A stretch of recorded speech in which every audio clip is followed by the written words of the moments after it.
online radio. Welcome to the sound of Universal Broadcasting Network. 'Cause you make me feel like I've been locked out of heaven. A mix of today's hits and hard-to-find favorites, combined with the most entertaining and intriguing talk anywhere. This is your sound. This is the sound of Universal Broadcasting Network at UBNradio.com. Hey, everybody, it is Wednesday, July 16th. I'm Emerson Collins. And I'm Del Shores. And this is the Del and Emerson Show. Straight talk. Real gay. Oh my God, we did it! We did it! It's only taken us 5 weeks. 5 weeks and we got it down. To finally get the intro correct. Woo, woo. And we just had one rehearsal, but of course I fucked up the rehearsal, but I got, this is the money. They right say, here. terrible dress rehearsal, great opening night. Well, that's bullshit. I know, they shouldn't say that. All right, we have a great show coming up for you today. We will have joining us a little bit. We know. Okay, we know. The secret and all those things told us, if you believe it, it will be. And we know that the economy tanked right after The Secret came out. I mean, I feel like it wasn't a secret once everybody knew and it didn't work. Yeah. Okay. Anyway, up later on in the show, we will have my cohorts, castmates from the People's Couch joining us, Scott Nevins and Blake McIver from my couch, and then from the ladies' sofa, Brandy Howard and Julie Goldman will be joining us. So we will be discussing all things amusing and entertaining about our journey watching television on television. Are they bringing the Chihuahuas? I hope not. Oh, I wanted. No, you people and your rat dogs. That's enough. Because I have 3 too, you know. I do. Yes, you know. They're They love so you. They love much. you. They love you a lot more than you love them. I just want you to know that. I watch how they greet you and how you greet them, and it's sort of sad. I'm fine with it. Okay. All right. Well, we thought we'd kick off the show with some updates on our ongoing stories and things we are really, really passionate about. So we will begin with sports ball. The World Cup's over. Yay! That's it. Germany won, right? That's it. I did hear that. Argentina lost. It is out there crying for Madonna.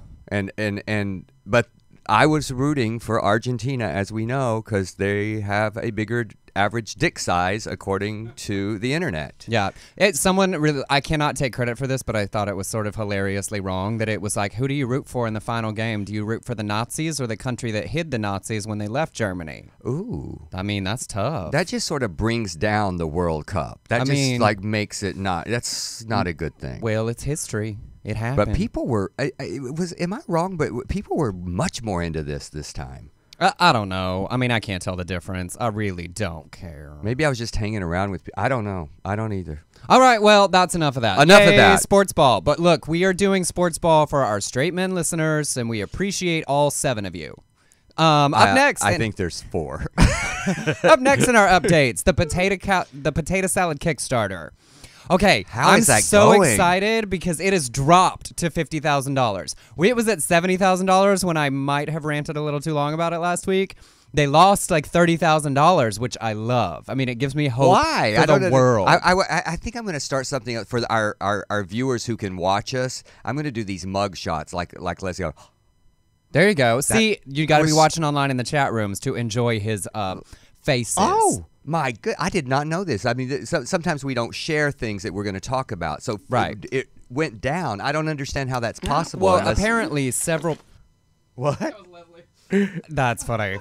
Do it again. Okay. Thanks, Leslie. Always. He's always with us. He's like the little short person angel sitting on our shoulders, judging. One more time. Okay. There it is. All right. Well, anyway, I think what happened with the Kickstarter is that when you make a large donation, it has to be verified. So it adds to your total, but you don't really get the funds committed till it is proven that they have it. And 3 $10,000 donations were rejected. So I think some people being funny on the internet were a little too funny. And they were basically like pranksters and losers doing it. Yeah, so it would make my heart happy if it never actually got back to the 70,000 it had last week, because then there would be some hope for humanity. But 50,000, let's face it, that's a lot of money for this. Yeah, I still can't. Okay. Just to be clear, I can't. And we're going to start begging ourselves because we've got one coming up. But but it's for a valid project. Yes, we're going to be doing a project for our Sorted Live sequel, and we are going to have to kick and string and pull people's teeths to get what this boy got to make a potato salad, and that just makes my brain bleed. Maybe not. All right. We have a lot of Sorted Lives lovers. Continuing in updates, the Brian Fisher envelope. Well, all right, it did come back. it did come out. Is it on camera? I had donation enclosed, and for those of you who can see it, and I will narrate what's in it.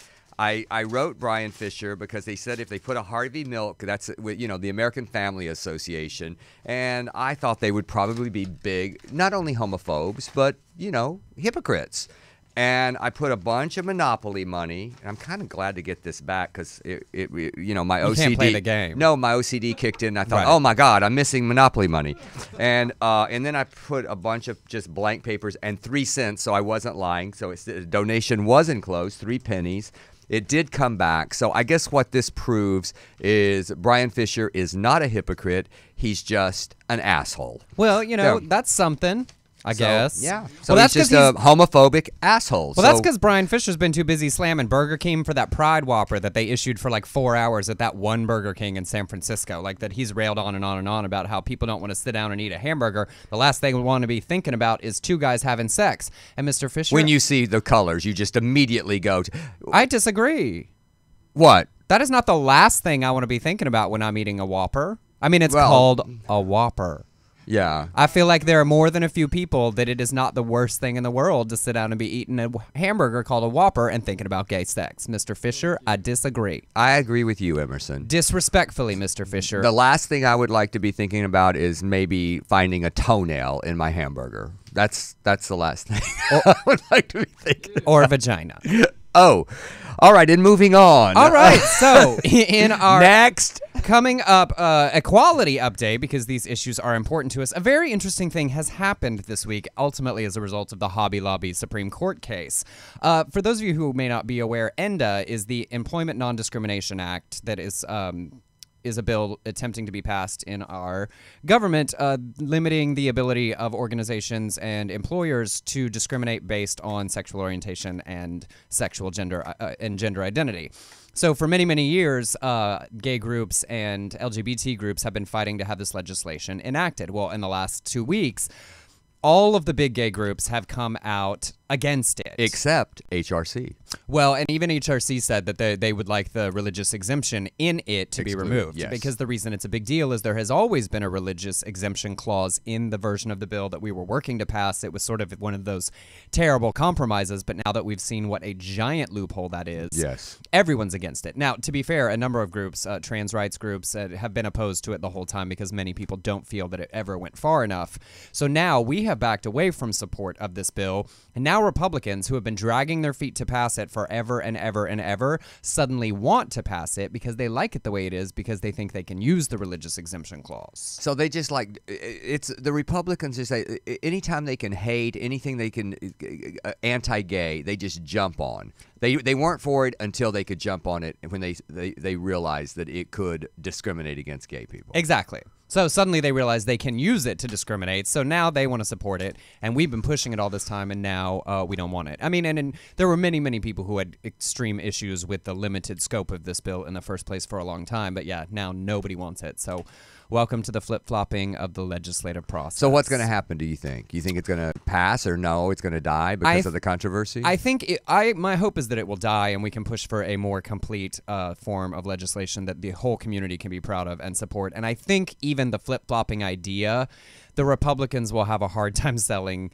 why this is smart for them to the crazy Tea Party people. So hopefully it will just die in session, and we can work towards better legislation. You know what I think we should have? I think we should have some group that every time somebody is fired because they are gay or anything, women, whatever, that it's just announced so somebody else can employ them. Yes. The good people can employ them. Absolutely. So, In continuing in matters of equality, in Oklahoma, at Southwestern Christian University, a lesbian returned from her honeymoon in Las Vegas to find that she was expelled from her college. and she was shocked. Yes. Well, She'd been in this relationship for 3.5 years. It is a privately funded Christian college, and she was just shocked to find herself expelled. well, then I, with all due respect to what she has done and how I support what she has done, she was kind of stupid. Because I mean, if she were doing this for the reasons of profile I'm gonna get this public. I'm gonna make a big deal out of it. Then great, you did your job, but you're still expelled. But those were the rules. We both went to a private university, right? Yes. I mean, we both went to the same one, Baylor. Well, a couple of years apart. And it said she was in violation of their student conduct code known as a lifestyle principle, which prohibits homosexual relationships. Now, in fairness, it also includes prohibitions on smoking, drinking, cheating, premarital sex, harassment, profanity, and this is my favorite, discrimination. So it's in their student conduct that they can't discriminate, but she's being discriminated against because of something about her violates the same policy. So Well, talk about circular logic. It's when I was at Baylor, I was on the newspaper, and we actually got reprimanded and censored because we wrote something about Playboy coming to the Southwest Conference, and it was a big national big deal. But the thing is, it's exactly the same thing. Because of religion, because it is a religious institution, they teach you one thing, but they practice another. So, yeah.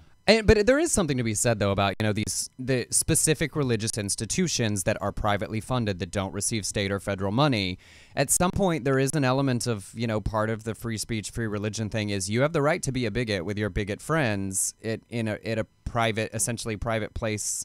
Well, I don't agree with you, but there is something about if you go to that college knowing their stance. Like, who's the bigger fool, them or you? Right, and it goes back to, my line that you said in Southern Baptist Sissies, how do I embrace something that doesn't embrace me? Now, when I was going to Baylor, I was closeted. I wasn't dealing with being gay, and it wasn't an issue. But I think if I were who I am today, I would not choose that university. Yeah. I would want to go somewhere else. Well, and because I think about it, if I put aside my personal issues on this specific subject, if a Jewish school, there are Jewish schools, Jewish high schools, there are Muslim schools, if there are religious schools, like that's not strange, and they operate their educational systems based on their personal belief system. And when you go there, you know that. And if they're private and private people fund it, you and your lesbian wife maybe should have gone to Las Vegas and not come back to Oklahoma. Right. That's all. There you go. But we love you. I mean, we do. We love what you did. And you brought attention to a good cause. So something negative, as I always say, could elicit something very positive. And her first name is Christian, and I love that. I do too. Is it with a K or a C? A C. It's spelled the Jesus way. All right. All right. Okay. Up next, we're going to call this news section Flashing Through the Gay News. I like it because it makes you think of being naked. And what's not fun about that? And it also makes us kind of psychologically go fast. Yes, fast. we have gotta to go move fast. along because we have a tendency to be verbose and speak at length. All right, up first, Archie. Did you read comic books growing up? I only read Archie. I was a comic book nerd. People at home might not Really? know this. Like, not to the complete extreme, but every Tuesday I was there at the little comic book store spending my allowance on like the 5 comics I got to buy each week. The year that Superman died, I have every comic book from all 4 titles from that entire sequence. I wasn't even into the cool comic books. I was still into like Superman when everybody had moved on. But this week... You were like Michael on Queer as Folk. Oh, totally. Yeah. Yeah, totally.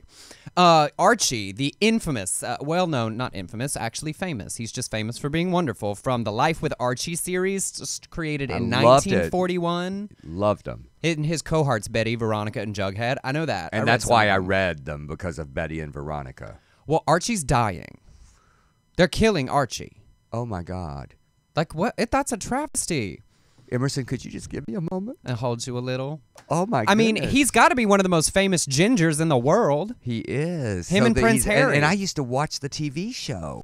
But the way that why they are killing him actually is kind of awesome. He is going to die taking a bullet for the gay character that they introduced into this series. So it's a double issue. Like they've been great. Comics have always been great about addressing queer people and queer characters and LGBT characters. They've far been in advance of any other media form. I think there's something about the readership or lots of people who always felt sort of other. Except that growing one up. franchise, and I don't remember who it was. There was that one. Well, if you don't know who it is, what's the... Well, the viewers will. This creator of one comic book that they were doing them. I don't know. I can't go in. I should have done more research. Right, there we go. That's why I said. And we need to flash on, but so that's. And it's also addressing gun control, so it's a big power 2-punch. So congratulations for to the Archie Life with Archie series. And Archie will live on in other titles. There are multiple titles, but he will be dead in this particular universe. And what a great run they had. I mean, that's older than even me. R.I.P. Ginger. Good yes. luck. All right, coming up next, Ian Thorpe. An Olympic Yes. medalist. He won 5 gold medals, 3 silver, and a bronze across several Olympics. He was the big rock star of the Sydney Olympics. He is Australian, and he has just come out of the closet. Now, what's interesting about this story is that he was one who adamantly said that he was not gay. In fact, in 2012, he published a memoir talking about his addiction issues and his journey, where he actually said, for the record, I am not gay, and all my sexual experiences have been straight. I'm attracted to women. I love children and aspire to have a family one day. That was in a book published 2 years ago.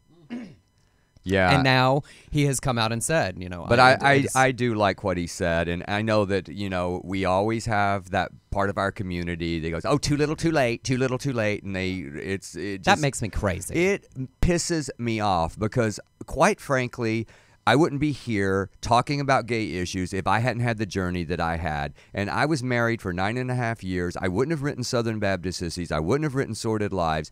And yet you can say the same thing about me. You can say too little, too late, and I'm sorry. But there are people who say that and sit behind their computers and make these snarky comments, and I want to know what the fuck they're doing for... Yes! Because all they're doing is negating somebody else's journey. And I love what he said. And yes, it was a scary thing to be famous. It is a scary thing to come out when you have some level of notoriety. He said, I'm comfortable saying I am a gay man, and I don't want young people to feel the same way I did. You can grow up and you can be comfortable and be gay. He said he didn't have the strength at the time when he was when all of this acclaim was happening, and when he wrote the book. He said the lie had become so big, and I didn't want people to question my integrity. A part of me didn't know if Australia wanted its champion to be gay. I'm telling not only Australia, I am telling the world that I am, and I hope this makes it easier for others now. And I think what an amazing statement that this is for little Australians, for little swimmers, for little guys or girls everywhere. He's making a difference. So again, for all of you people who wrote the comments that I read online, fuck you. Amen. And besides, his nickname was the Torpedo, so that might be some kind of advertisement, and we should be glad to have such a successful person on our team. I say yes, and I am happy to claim it. I welcome him with more than open arms. And maybe, we'll get to see more of the Torpedo later. Yeah. So. Okay. All right. Flashing on through the gay news. Oh, this is a good one. Up next, Obama fisted a cashier in Austin. Oh, wait. I think you read that a little wrong. Obama fist bumped a gay cashier in Austin. My apologies. Our home state. And I kind of love this story. I love everything about it. Obama was getting barbecue because, we have great barbecue in Texas. And the cashier, Daniel Rugg Webb, who is a comedian and a part-time employee. Of course, if you're a comedian, you've got to work somewhere. Yes.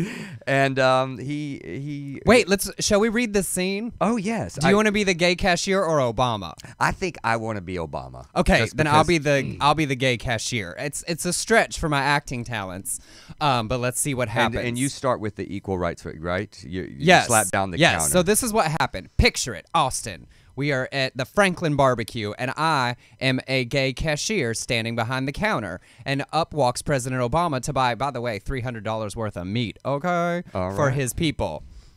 Equal rights for gay people. Are you gay? Only when I have sex. Bump me. Yeah. And that's what happened. Literally. Scene. And scene. Thank you. I'm sure there's some sort of website awards that we should be able to submit that scene for consideration. I hope so. Did we get a clear picture of me when we did the bomb? Did we get? We didn't. We'll have to do an insert of the bomb. Yeah. We'll edit it together. We'll do that later and make it real nice. We'll for get the Julie online. Goldman to do that for us. She seems to have technical skills. Yes. Well, obviously, because she's a lesbian, they understand these things. But I just love this story. I think it's so great. I love Obama's reaction. I love that the kid took the opportunity to do it, and then it was like a silly, sweet, great moment. Again, I read some comments that go, and he had the opportunity to say more, but what he did was he reduced it to sex. Shut up. And I'm like, again, fuck you. And you know what? I sent him a message today on Facebook, Daniel Rugg Webb, and I said, listen to our show because we're going to be talking about you. And Daniel, I want to play Austin, and I want you to open for me. I watched your YouTube, and you are wonderful. So would you, or maybe I should open for you. Maybe I'm overestimating. Yay. All right. All right. Emerson, by the way, just gave me this sign privately. Move on, move on. And now he's wasted a whole another 10 seconds where we couldn't move on. I'm saying fuck you a lot, Emerson. So Be like, it's about to be directly at me, y'all. Be careful. Up next, so VH1 has a brand new series called Naked Dating. And that's what happens. The people show up for their very first date with these other people, and they take off all their clothes and have a date. That happened to me last night.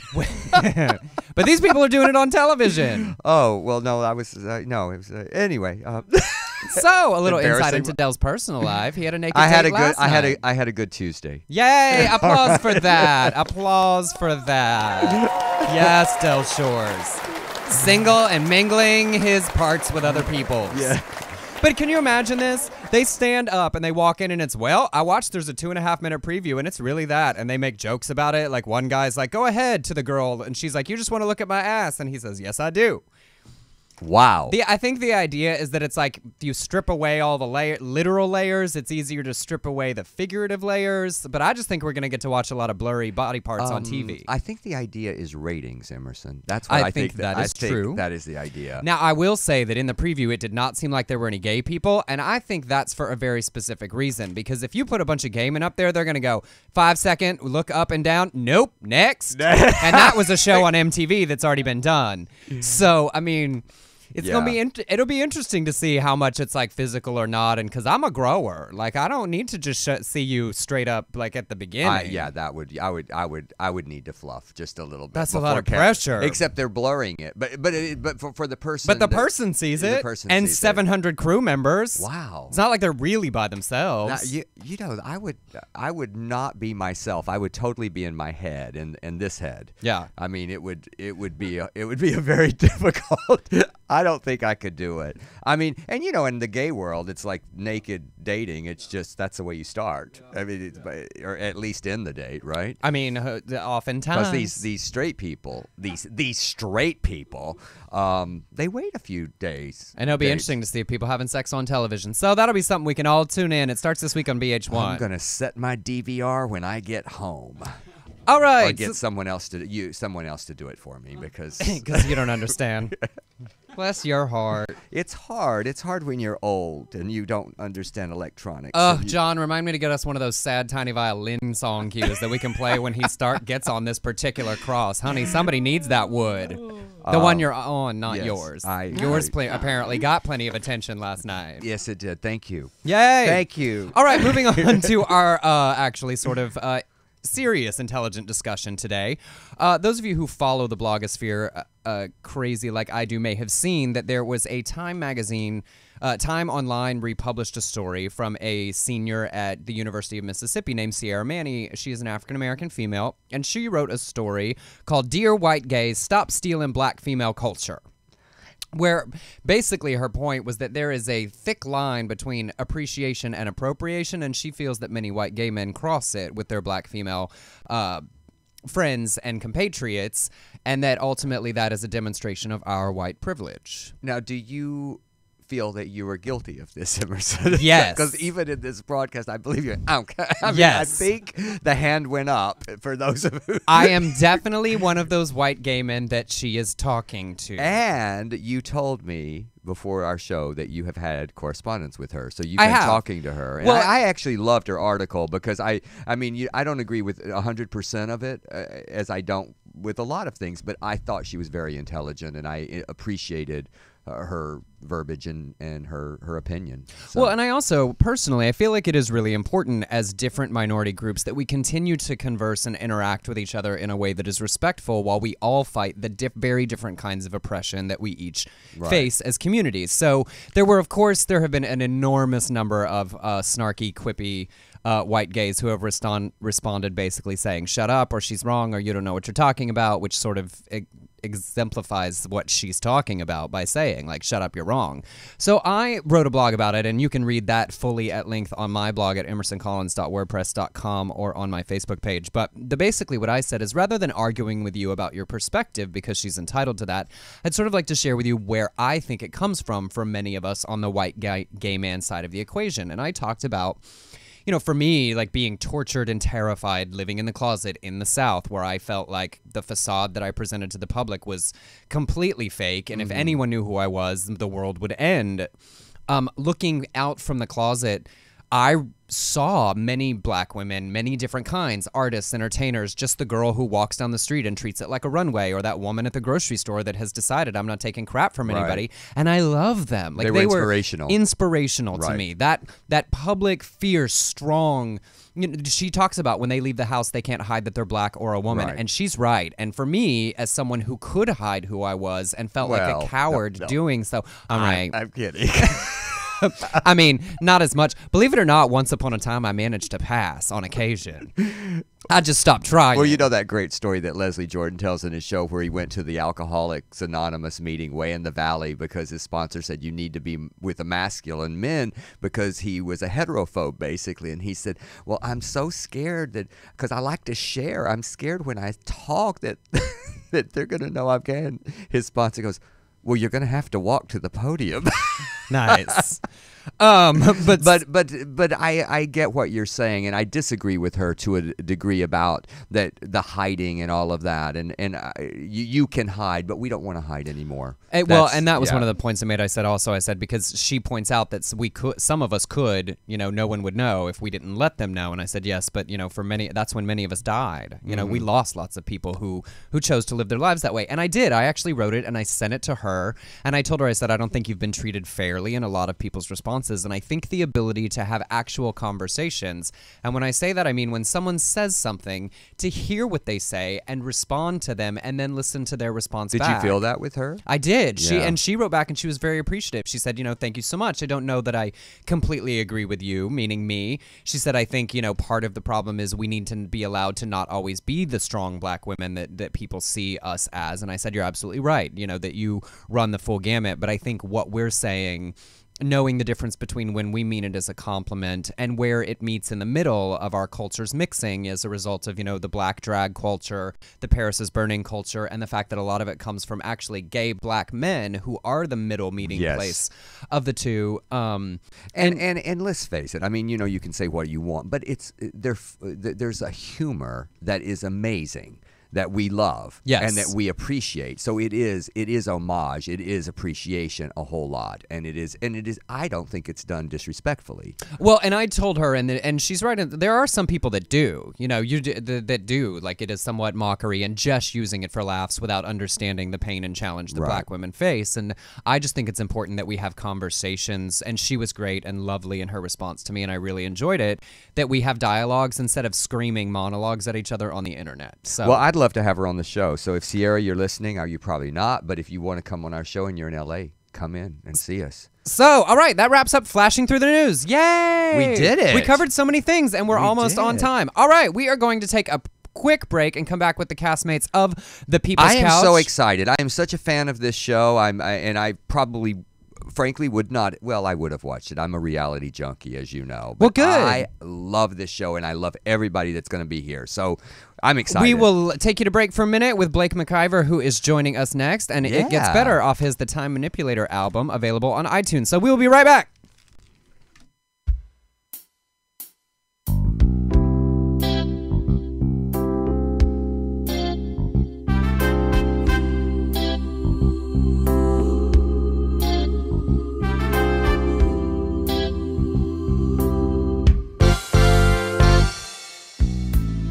Child without a friend, I see a soul who thinks that it's the end. A broken will's the hardest thing to mend, but try to understand.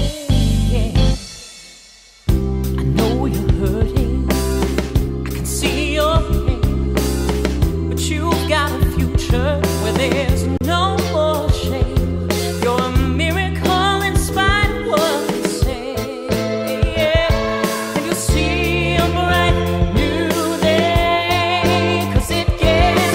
There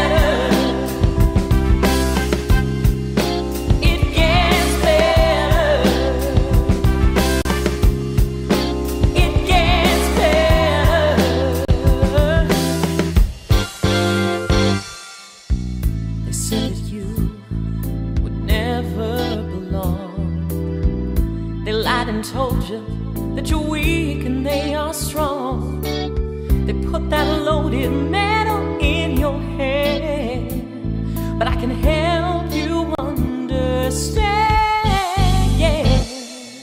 I know you're hurting, I can feel your pain, but you've got a future where there's no more shame.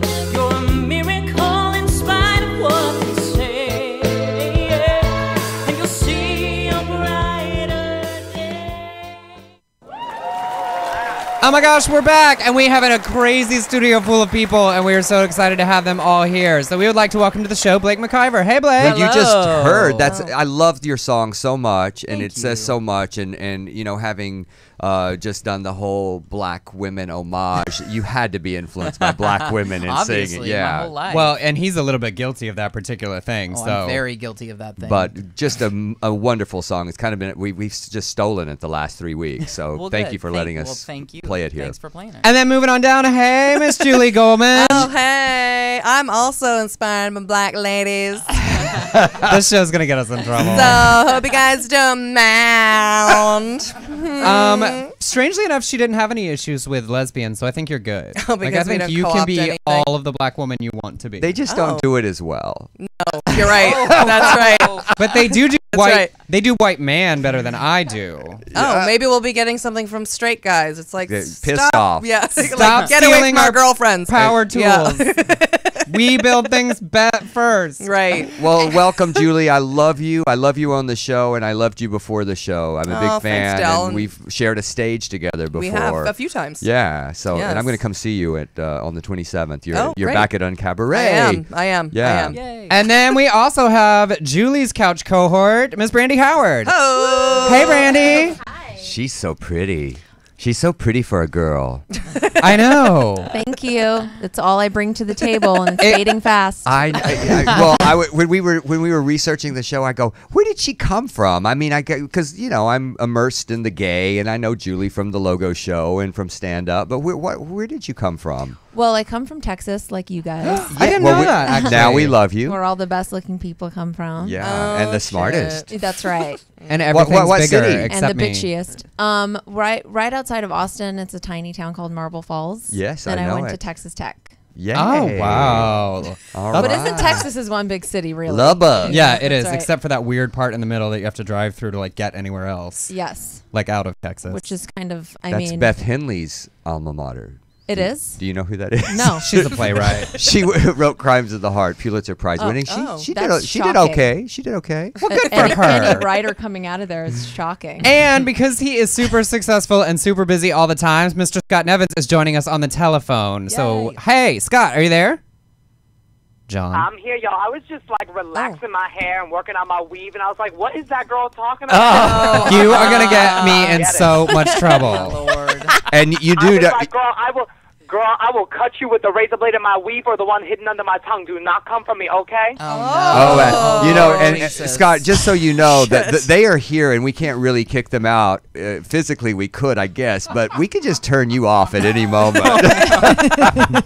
Just a quick Wow, click. thank you. That is such a warm welcome. Oh, you know I love you. You know I do love you, and I love your work and your stand up. I saw you on stage here in L.A. and you're amazing. So welcome to the show, and I'm a big fan. All of you, I love this show so much because it allows. I'm a reality junkie anyway, so it allows me to catch up on a lot of the shows that I've missed and to feel like I've watched some that I have not. Right. And did you end up watching any shows from watching the People's Couch that you didn't know about and then you went and watched it? Well, I have to admit, I am going to do a Scandal marathon now just because I was not a Scandal person, and I did a couple of things. Like I returned to Dancing with the Stars because I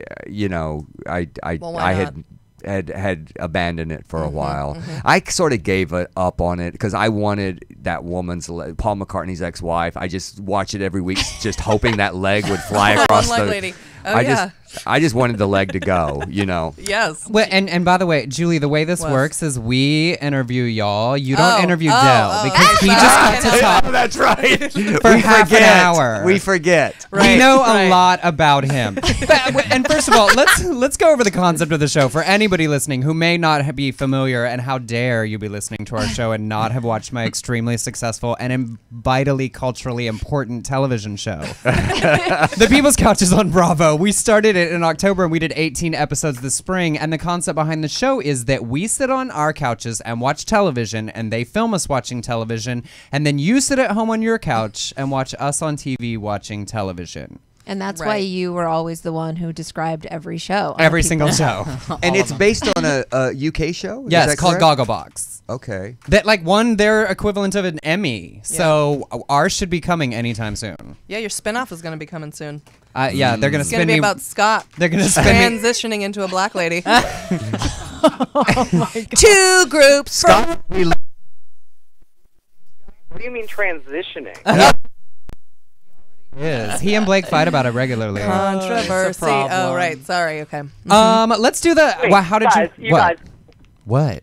let me just tell you the real black girl problem with me, Blake and Emerson. Blake believes he's Dina Jones or Beyonce from Oh. Dreamgirls, and Emerson grabbed Lorel, so that leaves me to be Fatty Effie. yeah, but with the best, Best voice. songs. You get the best songs. No she one, has the no one best feels bad. voice. I mean, come on. Yeah, but You're a little bit of a Beyonce complainer. gets to sleep with Jamie Foxx, and like we all know that what a gift that is. It's I don't know. I'm still reconsidering who this is whole Effie? casting. Jennifer Hudson. Just kidding. You just wanted to make us mad. And also, but let's be real. The real issue he has is that he has that I was a fat boy when I was a kid thing, like body dysmorphia thing. So he's like, I don't want to be the fat one, right? Yeah. Well, you have to be Effie, That's and that's true, just but the then- way it's going to be. I know, but then I realize I come out the star at the end, so it's perfect. You do, Well, and Julie's you know. Eddie Murphy. I mean, that seems fair. Eddie Murphy ends up dead. So as long as I'm not Eddie Murphy, I'm happy. Oh, Oh, great. well, there you go. That was me. Yay. Okay, how did you Later. guys? How did you two end up on this show? I mean, I know how How'd we you find did. out to audition or whatever you did? What did you do? You know what? A friend sent us the casting notice, and it was like, I swear to God, it was like, watch TV for 50 cents 20 times. And I was like, no, delete. And then Julie saw it on her own too and was like, and then I just remember it'll always be in my head that I had this epiphany. We used to watch this weird show called Movie Mob, yeah. and it was on Reels. like a Reels channel. And it was just people reenacting. They would watch the movie and then they'd reenact just at home. They would reenact the movie. And it was kind of like this. It was like a bunch of different groups of people and they would reenact. And we like tried to get on there. And it was no money. I just wanted to be on it because I liked that show. So I thought, why would we try to do Movie Mob and not this? We didn't know it was Bravo. We thought it was probably Reels. We didn't know. Right. And then we just auditioned. And We- here you are, the stars I that you thank are God. now. And has The glamour. it given you other opportunity? I mean, Julie, has it helped your stand-up career? I mean, are you just booking right and left? Can I open and for you left, somewhere? Right and left. I can't say that it's helped stand-up wise, but I will say that we did get a literary agent from it. And Oh, we that's great. together Well, as, that's awesome. as a writing team. Well, we it got helped the agent that. from our writing. Yes, But we used but the we show used to But the show. profile helped. Right. That's Yeah. I would say that helped the most Yeah. with that. I also feel like it's time to clear up for the internet that Brandy's not a lesbian. I like to leave it. I like to let the mystery hang in the air. I mean, I feel like that's giving people false hope, which is rude. Well, isn't that what Zac Efron does? It's true. Amen. I'm hoping to help him clear that up. And Tom Cruise- no, I Publicly. didn't see that. Okay, Scott, you want to tell her how we ended up on the show story? Scott does it really good, so we'll just let him. He does. Sure. So I was receiving a call from somebody who was in production, and they said, "Do you have any friends that you watch TV with?" And I was like, "No, I'm a loser. I have no friends." I was like, "No, actually, I Wah, wah. have two, and they are on their way over right now to watch The Real Housewives of, I think it was New Jersey at that point." And granted, like you guys, Julie and Brandy, we didn't know it was for Bravo. They never told us that. So I kind of was like, oh, God, I'm so gay, going on and on about Real Housewives. And that's all I talked about with the production person. And they were like, okay, great. Well, we'd love to interview you guys. And so it was like a series of Skype interviews, and then we met with them. But we never knew what network it was for. They wouldn't tell us. And then suddenly it was announced, and it was like, oh, wow, this is real. And we all started, taping the show, and it was kind of amazing. The funny thing is, the first time that we really kind of got down, they wanted to see the chemistry between us. We did about 4 minutes of us watching TV, and somebody was like, actually, you guys, we really want this to be real. Can you not act for the camera? And we were like, I'm sorry, we forgot you were here. What did you say? Because that's how we are, and that's like, it's like you two. That's how you guys are. Mm-hmm. And I think, they were a little shocked that we were so crazy. Even the costumes, Scott? You bring the costumes? Because I've seen you with costumes. I know. Can you guys be real and take your shirts off, please? That's what I'd really like you. We should blend the VH1 show, and y'all do like a special naked people's couch after dark. Yes. Except I don't want to see the dad in the bed. Oh, late night. We'll just do a late night episode. And also, what was like the moral of the story was, we're a lot. We're always a lot. Like, we're a lot right now. Yeah. Oh, right. The only time I'm not a lot is before like 11 in the morning, and then I'm so little. Right. The rest of the time, I'm a lot. Oh, well, they have to cut out. Yeah. I mean, half the shit I say has got to go. I mean, Oh. you can't say I love that more you're than always eating. Y'all are y'all especially, and y'all are always. We started that. That became like a thing that other people became known for. But we started on the Yes. first. Oh yeah, in the first go Because around. we thought when we did our Skype things, I mean, we're completely rude, negative, offensive, and we were eating and we were drinking alcohol. So we thought Right. we had to in our first run.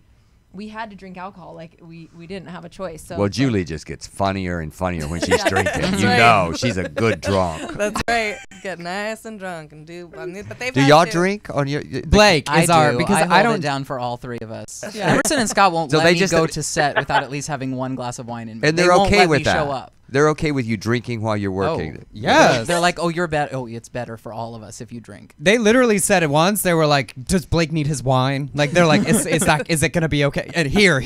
How much? Do you need more? How much? Because they're giving it to Brandy on the Real Housewives of Beverly Hills. Oh, They- yeah. 'cause- Oh. Well, they're. And our Brandy too. she had to be a cautionary tale for me. Well, what's the craziest fan story? Do you get recognized on the streets now? Do people? Julie does all the time. I never do unless I'm with her. do you- I know, it's weird. It doesn't matter. Oh. what about you guys? The gay couch. Scott. Well, it's interesting. We, if we're together, it happens a lot. Separately, I get it in airports a lot. Like when I fly around for gigs and stuff, I'll be like, and it's always, aren't you that and they want to say gay, and they stop themselves. They're like, aren't you that guy from that couch show? But then That's the what they three of say us to me went too, San Scott. Diego to go. Sorry, go ahead. What's that? Julie said that's what they say to her too. Yeah. So we went to San Diego to go support our friend who was doing a fabulous show down there called Redesigning Women, which was an all-drag version of Designing That's Women. not the point. And it was amazing. And it was Nice and we plug. He's so literally sweet. could not go down the street without getting stopped. It was insane. Like San Diego is where it's at. They love the People's Couch. I get recognized because of my bangs. Yes. Oh, right. Because they're memorable. I told somebody, I said, they're just a headband that I pop on. Like, it's just a piece. It's like those caps. Hat, yeah. Wig hat. We do have two fan questions that lead into very amusing things we need to talk about. The first of which is because I get asked this question more than anything about the show. Julie Goldman, why are you not on Twitter? Okay, here's the truth. The reason I'm not on Twitter is because I will get in violent fights. That's That's why. okay. And I cannot let myself do it. It'll be ugly. It'll be embarrassing. It'll be humiliating. And I cannot be on Twitter because I will let the evil in and then I will let the evil out. Oh, Well, I please can't- I get on can't be- Twitter. I will follow. I want to be your first follower. I Please. can't do it. I can't do it. I just let Brandy tell me the things that I need to know. What the fans should know is that the three fans is that I tell her every single thing that people tweet. She can look at my Twitter on her phone. Are there ever things that you feel bad about, like that mean things? Because I get mean things. Oh yeah, I love. Well, that was the thing with Julie. This is just a little anecdote about Facebook. She posted that she was doing a show in Seattle, and her friend in Seattle, Lisa Koch, posted, and she's a comedian. She has all these followers. Oh yeah. One lady, and this woman has 5,000 friends on Facebook. One lady said, "I'd rather see you." To her friend Lisa, and Julie held on to it. But we do. That's what we do. Yeah. We hold on to the negative comments. I just couldn't let go of it. It was like, why did you have to be so rude? You had to do that? Why'd you have to do that to me? Why can't you just tell Lisa personally that you'd rather see her? Why do you have to talk to my thing? You have to let everyone know that you'd rather see someone else, you fucking asshole. Oh God, are we allowed to cuss? Oh my God, I want you to be on Twitter to do this so badly. I'm just going to sit with a bowl of popcorn and like watch you tweet back to people late night. I will go insane. I will go insane. But you're gonna, you know what? I think you should go on Twitter because you're so clever, you're so funny, and fuck it. I mean, you could be mean and you book more gigs. That's comedy. I'm not very. I don't know. I don't know. I'm scared. I'm scared of it. She hadn't let this thing go. I can tell. Are you in therapy, honey? No, but I should be. Let me tell you. No, wait. What's the worst thing anybody said about any of us? I love all the negative stuff, and I retweet it because I love it. Because you haven't really arrived into That people. is my favorite. Brandy, what do I say to you every time I see you? The thing that makes me happiest is when you retweet hate tweets. It makes me laugh so hard. I love it. I get old, badly ombre'd hair. My most recent ones, it's always just like, oh, she thinks she's so pretty and she's ugly and whatever. You're pretty. She's not bothered. Brandy is not bothered. Not worried about it. I'm like, if that's all you got to bring. I mean, usually I'm like, well, when Julie got so offended by the guy who said I had badly ombre'd hair, I was like, he's kind of right. It's not badly ombre'd. But then I'll get crazy about that. I can't have that. I can't see that. And then if now I'm on your Twitter, now I see somebody saying something about you, I can't. I'll go into a spiral. Like I want to, don't say that about my friend and don't talk about this person, that person on Twitter. I'll go insane. I'll go insane. And you guys have gotten that you're too But gay, Brandy- right? Like, Yes. You get that all like from the gay community. Oh yeah. Oh, I haven't seen one negative thing about the three of us from anyone but a gay man. Yeah. Yeah. Yeah. And what is that about? That is the truth. What is that about? That is the truth. Why do we keep eating our own? That's Jealous. I don't know. I mean, I think it's a combination of multiple things. Can I take this answer? Yes. Preach your sermon, Scott. So many years ago, because I'm 107, many Preach it years faster. ago, my career started in the gay clubs of New York City. I started in New York nightlife. And a very prominent performer said to me, a comedian said, you are going to have the hardest time as a gay man because when you stand up in front of other gay men, they are initially going to want to hate you because they may find you attractive. You can't be funny or attractive and smart. You can't be all three. You can be one or the other, and that is how the community is conditioned. So then you get the three of us on the couch who are just friends being silly. We're not trying to deliver punchlines. We're just being ourselves. And it was amazing that women all over the world were like, we love you guys. You guys are great. Straight men loved us. They wanted to hang out with us. They called us bruh. I was like, yeah, bruh, let's hang out.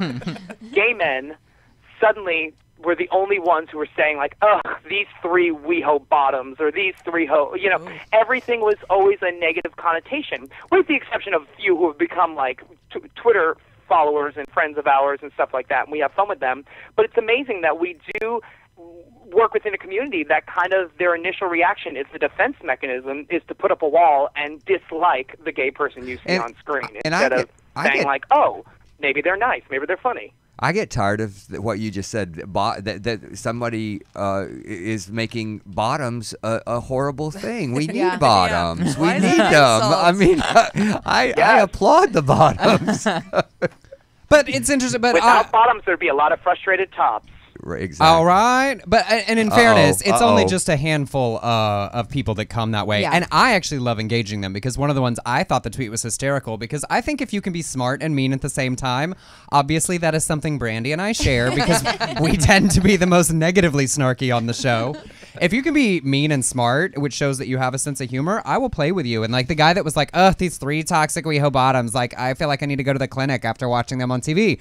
I had the most hilarious conversation when I wrote back. I was like, he deleted it. I was like, where did the tweet go? And he was like, oh my God, and I was like, I thought it was funny. Like, you can't hurt my feelings like that. Yeah. Who cares? No. I don't Well, take myself seriously. But Julie will unleash some whoop ass on anybody who says anything negative. Nope. Yeah. Yeah. She thinks Julie It's should- not. Julie, and it's not you that I should take join myself Twitter even that and seriously tweet because as I the don't. Chihuahuas. And What's that? So you'll be under their name. The Chihuahuas. You should He said. tweet as Chihuahuas. Oh, that's a good idea. No, There's then something- Pee-wee's And then gonna be it's not yelling at really you. people. There's something when it comes at. I don't mind negativity, and I'm obviously not taking myself seriously, But when there's a certain viciousness that comes across that I cannot stand. Yeah, I at all, agree. at all. Even if I was doing stand up, and I'm at a show and I hear it, I'll lose my mind. Yeah. I do have to say that on Twitter, the funniest thing in the whole world is that we did 18 episodes, y'all, and every single week there's like 47 girls between the ages of 20 and 30 who have the realization that Blake McIver is Derek from Full House. Every week. Every single week. Some new girl, oh my God, that's Derek from Full House. And I feel like that's the way she says it even though I'm reading Right. Oh, she does. You can hear it all the way through Twitter. Which is so sweet. Who So really sweet. annoyed me though, by the way, was like the two to celebrities who had to. What annoys me the most are when like a celebrity person will bash the show as if it's beneath them. Like what's her name from Natalie Maines, right? from Like Dixie Chick. Natalie Maines needed to go tell the world that she didn't like the People's Couch. Like who the fuck are you, Natalie Well, Maines? and I wanted to tell her, like, Who is she? shut up and sing. Well, I wanted to tell her The I lead love singer of the Dixie I love Chicks. the Dixie Chicks, but that last solo album was Hideous. horrible. And I love Natalie. Okay, I want to ask all of you really quickly, who are your favorites besides yourselves and these people here? Because we all have to say you're number one and number two what other groups do you like? You talking about from the show? Yeah. Well, we can't say each other. Well, I didn't mean in Vogue. Well, or I something. wasn't gonna say that anyway. You weren't gonna say us? No. Eliminate, take y'all away. Real quick, without thinking about it, who's your other favorite? Is that okay? Can we do that? Mine is the Glamaws because that's who we're gonna grow up to be. I love them too. Mine's the Yeah. Xenos. They always make me laugh. Okay. Mine's also the Xenos. Mine was Keeney and Amanda before this season. I mean, the beginning of the season, they sort of didn't get a lot of love at the end, but Scott. that's the two black sisters. Yeah, I like them too. Yeah. Yeah, I was going to say Kenny and Amanda, too, because they make me laugh, and I feel like that's the couch I may have to move to every once in a while to get my black girl on. Like, that's where I belong. I Right. told And Emerson I wish that y'all would visit each other every now and then. Oh, hey, what y'all doing? Here's What a y'all casserole. watching? Here's a casserole. And I've said it before and I'll say it again. My parents' favorite is the Eggbers. Like they like them more than Oh. anyone else, and they like them more than me. Because they're like, if you had been more like that as a teenager, we'd all be closer. Oh, Because those boys are Aw. adorable. Those boys are so sweet, by the way. They are so unbelievably sweet. The and kind, boys? those little boys. Yeah. I'm not even little, but they're such nice guys. I loved them at your show, Blake, because I went up to them and I said, I love you guys on the show, and I want you to know you're my second favorites. And they just looked at me blankly, Like I don't know what? what. Oh, and I what go, do you well, I mean? have to say that they are because I have they're my friends, and I'm here. but who is your favorite besides us and them? Is it the Eggbers? I have to say the old ladies make me laugh the most, I think. And Old people are hilarious. They Just are in but- general. But I don't have any favorites, Brandy. Oh, and that's sweet. I love you all. One more quick round robin fan question. What was everyone's favorite show to watch and comment on while watching the show? For me, it's always the Real Housewives of anywhere because it's just the easiest. Like, I feel like I'm actually having a conversation with them live. Like, it's like a choose your own adventure. Like, I can tell them. While they think, Scott, what was your favorite show? I will have to say Men of the Strip. Only Naturally. because Only because. usually Only because. only because as a good Christian woman, only because I'm usually the one on the couch commenting on handsome gentlemen on the TV, and for once the three of us were in unison with our jaws on the floor and our tongues hanging out, being like, this is the greatest TV show ever. And for that brief, hour that we watched it, it was pure heaven, and we all at one point or another tried to take dollar bills out of our pockets because we thought we were at the strip club. That's Blake? a lie. Blake? I did not try to take a dollar bill out of my pocket. Do not hyperbolize Yes, you did. your You story. just don't have a dollar bill in your pocket. Okay, you tried to Blake, your upsell your favorite. story. My favorite was Scandal when we saw that Yeah. season premiere. It was Because amazing. he is a black woman like Olivia Pope. Exactly. And Julie or Brandy? What's yours? What was yours? The easiest is the Housewives, but we did start to realize that we weren't going to get in those as much because who cares? But yeah, the Housewives in any reunion show, any Bravo show are our favorites. Just the easiest. That's what we normally really watch. Yeah, I did enjoy some of those weird shows. Julie got addicted to Iyanla Fix My Life. Yeah. Oh, of course you did. All right, we got to start wrapping up the show. So we are going to do a quick everyone promote your crap. Where are you going to be seen next, or where should people find you on the intro web? Blake's. Go first. All right. You can find me at BlakeMcIverOfficial.com, and my album is available right now, The Time Manipulator, on iTunes. Check it out.